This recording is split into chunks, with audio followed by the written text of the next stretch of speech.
A very good evening. Welcome to State of Business on Art Television. I'm Ashing Sanivir Singh. Let's have a look at the headlines first. Highest number of COVID-19 positive cases reported in Sri Lanka today. Relaxed curfew protocols further tightened and curfew in Colombo, Gampaha, Kalutara, Puttalam districts extended till April 27th. News in detail. 33 new COVID-19 positive cases were reported for the day, making it the highest number of coronavirus cases identified within a single day in Sri Lanka. Thus, the Health Ministry announced that the total number of COVID-19 cases in the country has gone up to 304 as of 7 p.m. today. Health Ministry today announced that 32 individuals tested positive for coronavirus today were found from the isolated area of Bandaranaike Mawatha in Colombo 12. As of today, 199 patients are currently under medical care, while 97 have recovered and have been discharged.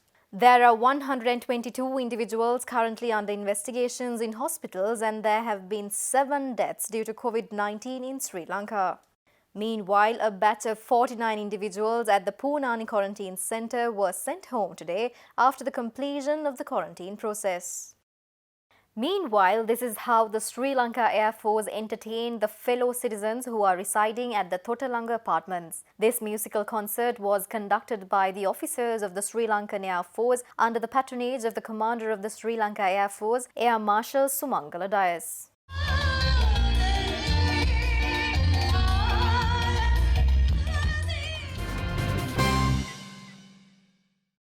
The curfew imposed in 18 districts were lifted at 5 a.m. today and was reimposed at 8 p.m. today. Meanwhile, issuing a statement today, the President Media Division informed that the earlier announcement on the timings of imposing and lifting of curfew in each district has been amended. Thus, the latest statement on curfew announces that the ongoing curfew in the districts of Colombo, Gampaha, Kalutara and Puttalam will remain in force until 5 a.m. on next Monday, the April 27th. In all other districts, curfew will be effective from 8 p.m. to 5 a.m. daily till this Friday, the April 24th.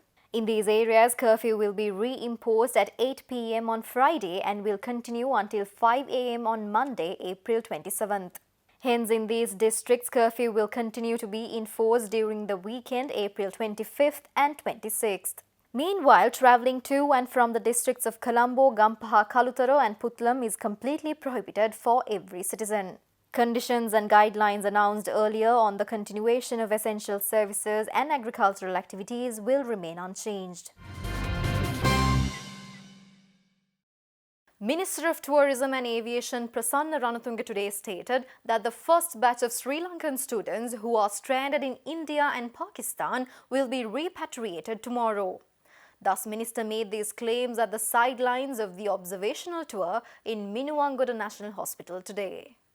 Addressing the Cabinet press briefing on April 9th, Co-Cabinet spokesperson, Plantations and Export Agriculture Minister Dr. Ramesh Patharan announced that the government will repatriate 33 Sri Lankans who are stranded in international airports in view of the closure of airports owing to the COVID-19 pandemic. Thus, Minister added that these 33 stranded Sri Lankans include government officials and students who are stranded at 13 international airports.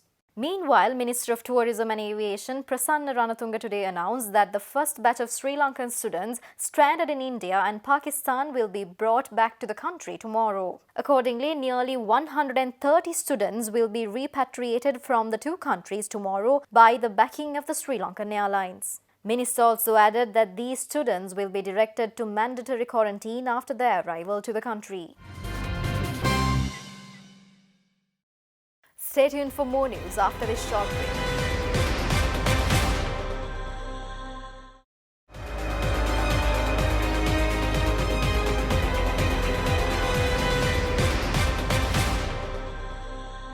Welcome back after the break. The Central Bank of Sri Lanka announces that family members residing in Sri Lanka are permitted to send money from Sri Lanka to persons who have gone abroad for studies or medical purposes through an authorized dealer in foreign exchange upon submitting relevant documents. However, the central bank also requests all concerned parties to make use of this opportunity in a responsible manner. Central Bank issuing a statement today said that they are fully aware that some Sri Lankans who have gone abroad for various requirements and stranded abroad amidst the prevailing global pandemic situation need financial assistance from the loved ones in the country, and facilities have been arranged to meet the requirement.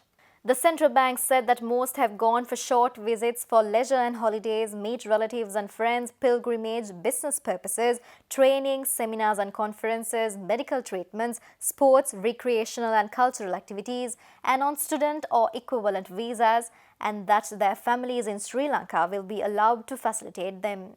Accordingly, family members residing in Sri Lanka are allowed to arrange the university tuition, training, course fees, living expenses, medical charges, or as any related fees through an authorized dealer in foreign upon submitting relevant documentary evidence as usually required by the officials. They are also allowed to use their credit, debit and foreign travel cards for payments or cash withdrawals or obtain cash advances in foreign currency during their stay abroad in respect of transactions of personal nature. As already informed, the recent measures introduced by CBSL to ease the pressure on the exchange rate, such as reducing the maximum limit of foreign currency notes issued for travel purpose, restrictions on outward remittances on capital transactions, do not impose any restrictions on remittances or payments for current transactions, including overseas educational, medical and family living expenses stated above. Accordingly, CBSL highlights that there is no hindrance to provide any additional financial assistance to above-mentioned categories of Sri Lankans currently abroad to meet their basic needs at this time of difficulty.